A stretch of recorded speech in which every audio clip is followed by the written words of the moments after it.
Hello everyone, welcome back to this channel. In this video, I'm going to show you how to edit your picture or your photo with camera shake effect. Now let's get started.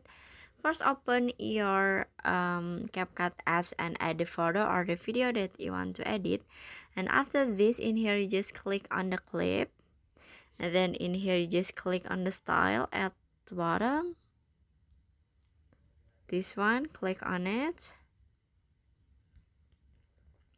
And after this, in here you can swipe until you can see camera sec, this one, and then click on it.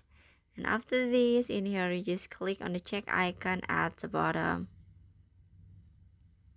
and finish. So that how to edit your photo or your picture with camera shake effect. I hope you found this video to be helpful. If you enjoy with the content, please consider like, comment, and subscribe down below. Bye bye.